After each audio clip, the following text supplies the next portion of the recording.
The Hampshire Jail and House of Corrections stands on one of the many picturesque rolling hills just outside of the city of Northampton, Massachusetts, a home to approximately 250 inmates. A plethora of activities offer inmates hope of reintegrating themselves into a life without crime or recidivism. Towards this end, daily activities center on a variety of work, educational and treatment programs.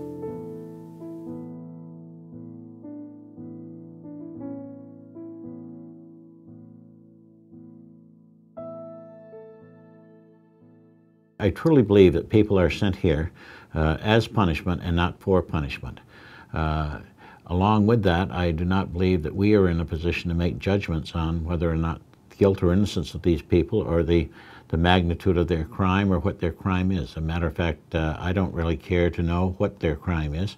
What I care to know is where they are in their life's journey. Obviously, if one were to look at the stereotypical person who comes into this facility, you could see that there are a lot of holes in their lives. And I think we have an opportunity, as brief as it might be that they're here, to give them an opportunity to address the issues that got them here and hopefully turn them around, and so when they leave, they don't return. Men that have been at other correctional facilities are just so grateful and so thankful to be at Hampshire County. The sheriff receives a number of letters each day from incarcerated men across the state asking to be able to come to our facility. The programs and the treatment and the education offered there are one of a kind. Because the facility is secure, because the uniformed staff does a good job in keeping it secure, there's not a lot of violence for a correctional facility. There's not a lot of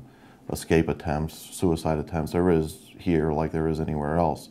But because it's small, because the security staff is pretty vigilant, we're able to do these treatment programs. I was out one evening at a Labyrinth walk given by Lori Villamere and just fell in love with the process of walking a labyrinth and asked if she would come to the jail and do a program for the inmates. I was here waiting for a class to end, and I was invited by Lori Villamere to walk the labyrinth. I had never done it before, so I decided this would be a great opportunity for me to learn something new. And as soon as I did it, I was hooked and decided this would be a wonderful thing to incorporate into stress reduction education. We did one, and the response was, we want to, do this again. Can Lori come back? Can we have more programming? And so it just evolved. I had invited some of the men to come to where I have an in-ground labyrinth, and the sheriff came with them. And he saw the effect of the labyrinth walk on the men. And he also walked it himself and saw the effect on himself. I was sold, totally sold the first time. Sold and convinced that this thing had much more power than I ever would imagine. When we started saying, wouldn't it be nice, Sheriff, if we could have a labyrinth here? And he says, yes, it would be, and if you can get the money, go ahead. And the sheriff approved the whole process. They just needed somebody to design and build it, so they actually looked to our Department of Landscape Architecture and Regional Planning, which we had actually already been doing a lot of studies with restorative environments and how landscapes and the physical environment can have a positive impact. I had this anonymous donor who gave a significant amount of a donation, which helped us really say, yes, we can do this. The biggest cost in most projects is the labor, and that was free. The goal in anything that we do here is to look at something new and see if it is something that we may be able to make function for the inmate population. And this was the goal of this project. It's skill-based, and building skills is something that we try to do as much of here as we possibly can, particularly when we can identify something that's pro-social.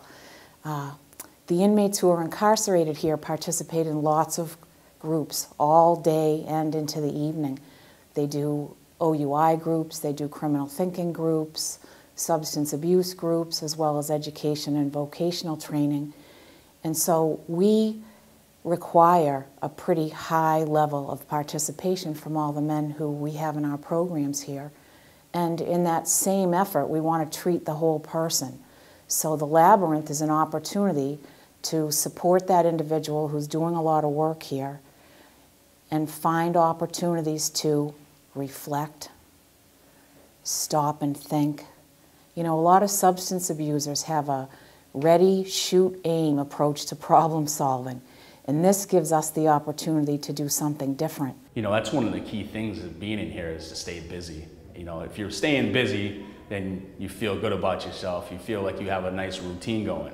Originally, when the project started, I wasn't very familiar with Labyrinth at all. I mean, my understanding was pretty much the layman in terms of a maze or something from like the David Bowie Labyrinth, Jim Henson movie, you know. So, I mean, my understanding was very minimal. It's simply a circular path that leads to the center and back out again. The way in is the same as the way out, so you can't get lost. It's a design that's probably about 4,000 years old. The design was initially found in Southern Europe and throughout the centuries have been displayed and used in every culture and in every country. The history is particularly important in the Middle Ages, where people made pilgrimages, people of all faiths, and became very dangerous because of the Crusades. So they used the labyrinth as a substitute. The design itself is a symbol of oneness, unity, wholeness. And one of the things that does happen as a result of these men walking the labyrinth and meeting every week with the classes, they do build a sense of community and support one another. And very often they, in their discussions, are very honest, open, and respectful of one another's situation. The Labyrinth Walking Program is an easy, affordable, stress reduction program. It isn't just a case of the men coming in and walking. You know, there are certain themes. Let me just take the example of forgiveness. That is probably one of the most important themes in the 6-week program, probably because it hits home more than anything else. We talk about the different stages of forgiveness, how to implement it in your life, how to look at forgiveness from another person's perspective. They may even write letters of forgiveness, whether it's to themselves or to a member of the family, so that there are practical ramifications in each theme that will have an impact on their life. Walking a labyrinth is a physical activity, so part of the meditation process is actually focusing on taking one step at a time. And like they say in AA, one day at a time, well, one step at a time. It gives people a time to step aside, get out of the hecticness of daily living, and simply take a walk so they can put all tensions aside and simply listen to their body, because sometimes the body has a message that the mind can't give. So for that reason, it's called a tool for transformation. The idea came up, we're inside using this portable labyrinth, and we have all this beautiful land. We have men that would be delighted to work on it. I said, if we can build one outside, would anybody be willing to get out there and take a shovel and get building? And it was unanimous. They all were thrilled about the idea. And then the inmates themselves were the ones that wanted to build one outside. Why can't we have one outside? And so we said, well, maybe you can. And then it all just happened.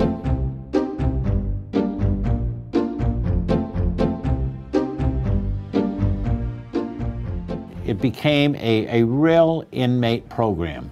The planning, the design, the building of the labyrinth and the maintenance of the labyrinth and so forth. So it was much more than just the program of you're going to walk this program and it's going to do wonders for you and so forth. I worked directly with the inmates to build it, and I wasn't there all the time because it would be impossible for me to be there all the time. They'd work in like 3-hour increments sometimes depending on their schedule. But Working with them directly was really, I mean, it was an eye-opening experience for me, and it had some trepidation at first going into it. You know, not any judgments or anything, but I mean, didn't know how the process would be, if there'd be going to be like, you know, guards on horseback monitoring us. But it was really pretty low-key. There was usually one guard that would escort me, and then I just worked with the guys, and you know, we'd be kind of just working as if we were outside on a job site, which I think was really beneficial for them, because they got the feeling of, say, you know, kind of breaking down those prison walls. I think was the most rewarding thing as far as the experience goes. I started doing this just to help out, try to give back to my community. I thought it would be something constructive to do to fill my free time with and keep myself busy. The men that participate in the Labyrinth project are men who are already engaged in the treatment program that we have here. So they're looking to do something extra, and they're looking to learn a new skill. You have to say that's, you know, great for them that they've been as overwhelmingly supportive of this, and actually have spearled a number of the projects to get it done. The people with experience, under the guidance of our landscape architect, Patrick, worked with the people with no experience, and there's always manual labor to be done. And when we first started, I think there was 20 guys involved in it, but it was, when they were doing most of the work, it was pretty hot, and so that whittled down considerably after a while. But yeah, we started with a list of people that they determined they wanted to work on it. Then it went through myself and several other people as to whether they were appropriate to be out there in the first place, because there was some trust involved. They were working outside without direct supervision from correctional staff, because it was so labor intensive and it took a lot of time. So we couldn't just assign a staff member to keep an eye on them. So we had to have people out there that we could trust, at least as far as that, you know, that they wouldn't try to get over the fence or try to get drugs and thrown over, whatever. So that was the first process. And then as far as the labor itself, we had to screen to a certain extent the tools that were coming in. Then we had to inventory and keep track of them as well. Where is the safest place to put it so it can be utilized and at the same time not create a problem for the rest of the security of the facility? There's also the idea that what do you use for materials? Depending on the types of materials you use, you may end up in a situation where you create a security problem for the security staff or the safety of the other inmates. So those things were looked at when we were choosing materials. Such things as in this labyrinth we're using shrubbery. How high is the shrubbery going to be? Obviously in a facility like this we don't want it high enough so that somebody could hide behind it. So the shrubbery is low to the ground, and the rocks are not big enough that they could become a weapon. Everybody in here is aware of security. Security basically comes first in any facility. Our first obligation is the safety of the community, so that, you know, care and custody, as they would say in the trade. Some of the approval and sight lines, things like that, things that normally another project you wouldn't have to worry about, we had to be kind of cognizant of what the guards could see and making sure that they could monitor all the inmates at all times. We couldn't have anything that was 10 feet taller or something. There was a post out there at one time that looked like it might be as high up as the top of the fence, so we kind of knocked that down a little bit. So it's just little things like that. You don't want them to be able to lean something against the fence and run up and over. That would be problematic. It was a lot of work to move the stones, and to, especially with bad weather, which came all the time. It was snowing, it was raining, and every time we'd get to do a little bit, then we'd have 10 steps back. But they kept going, and they were enthusiastic, and they worked very, very hard. Had a little sunburn, so there were things like that that we worried about as well, because they liked to be out there with their shirt off because it was so hot. We did not use any power tools, only shovels, and men worked to clear an area 75 by 75, only using shovels and wheelbarrows. But during those days, we ran into a lot of rain. And some days it rained like 2 or 3 days straight. But when they called the guys to come to Labyrinth, you've seen guys put on boots, plastic bags as raincoats, come out here and do what needed to be done to clear the grass that needed to be cleared. It was a process where I thought it would never get done, to be honest with you. You know, we opened up the field and dug up all the grass, and that was just this one big circle of dirt. And I was like, oh man, this is never gonna get done. And you know, slowly but surely, with just hard work, we kept on working at it, and you know, we'd get gravel dropped off, and then we'd get the stones dropped off, and we just kept on laying stones down, and it started actually coming out looking like something. The stones are bluestone, and that required a lot of bluestone. And of course there's gravel, there was a lot of excavation work prior to this being laid, and of course for the finishing of it, a lot of mulch, a lot of plants, and many of them were donated by people in the area. So we've been very fortunate in getting a lot of donations, a lot of volunteers, and a lot of help with this. This area has several red-tailed hawks that fly in the area. And on one of those particular days, we were out here with 4 or 5 guys and we're working, and a red-tailed hawk landed in the center of the beginning of the labyrinth, came down, scooped down, just landed, and then took off. And that's probably where the name, you know, that we've kind of created has come from, you know, and we're calling it the Red-Tailed Hawk Labyrinth. We were fortunate to be surrounded by red-tailed hawks the day of our labyrinth groundbreaking. Hopefully they will watch over the construction and dedication and be our companions on many labyrinth walks.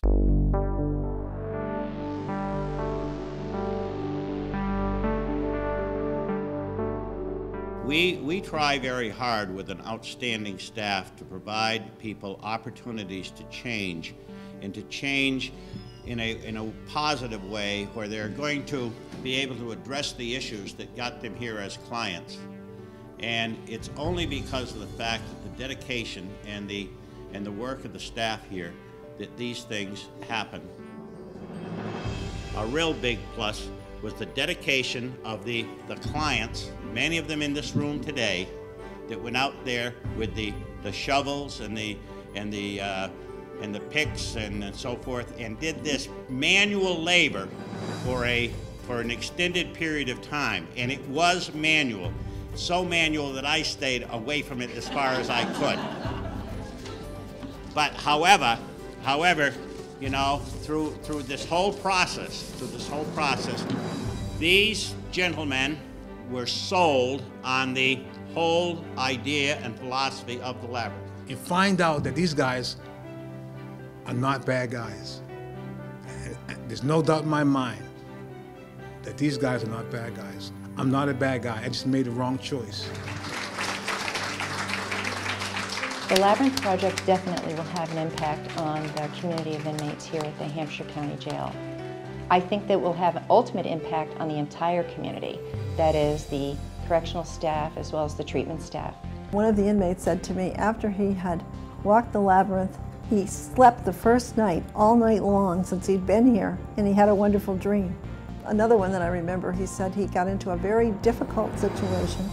He almost was going to get into a fight, and he thought about it, and he went to his room and he did some deep breathing and relaxation technique, and there was no fight. Maybe you had stuff on your mind that bothered you. Maybe you have goals that you want to, you know, set for yourself in the future for when you get out. Maybe you're just having a bad day and you need time to think to yourself. You go out there, walk around the labyrinth, and it does give you like nice peace of mind. When you look at the atmosphere at the jail, I mean, you have mountains in the background, you have a lot of greenery and that sort of thing. You do have a fence with raisers on it. And right in front of that is the labyrinth with flowers. That is huge. And to see the contrast between the two is quite startling. And when the men walk it, I mean, you can just sense peace coming over them. I'm just amazed at what a small group of people can do, each with their own particular skill, coming together to create something that I think is pretty amazing. Being there from day one and seeing just this big circle of mud, until now, just standing out there and seeing like the nice stone laid out and the flowers and the plants. It's a beautiful thing to know that you worked at that and you built that. It was a challenge, some people had little, work experience, and the challenge, try and work together as a team, that what pays off in the long run. Everything went extremely well, and I think we definitely did the best we could and have a great product. If they have anger issues, or if they have high anxiety or whatever, or just having a bad day, if they can go out and walk around and meditate on it a little bit, and rather than having to deal with them on a physical level, while they go and pace their roommate, or just, get very frustrated and have an incident because of that. Everything here, as far as the treatment, if it impacts one individual, it makes the facility that much safer. One thing that most people forget is that 98% of the population that are housed in correctional facilities in the United States return to their community. If we, during the process of incarceration, can help them to get to a better place in their mind and in their behavior, then we better all of society. Equally important is the fact that they did it themselves, so they have an ownership to it. So, people sometimes worry about, well, will they take advantage and destroy it, and people who are not involved, will they do things that would not be appropriate and so forth? No, that doesn't happen. That doesn't happen because it's theirs, and they have an ownership to it because they did the planning, they did the building, they are going to maintain it, and they're going to participate. This is called the Prisoner's Labyrinth poem. Many paths stretched before my eyes, and I made decisions that were unwise. A punishment was required to pay because of my choices along the way. I now dwell behind prison walls where I no longer walk so tall. Yet life is transformed, I'm told, when new visions replace the old. Peace overcomes conflict and fear while I walk the labyrinth we built here. The labyrinth is a special, sacred space. In the jail yard, I find this place. I walk the labyrinth path with no bars and travel distances ever so far. Over time, new visions become clear. With new life values I now hold dear. I carry within my being the tools I need for healing. I hear guidance from my inner voice and gain the courage to make the right choice. And this was written by Lori Villamere, the author of our curriculum.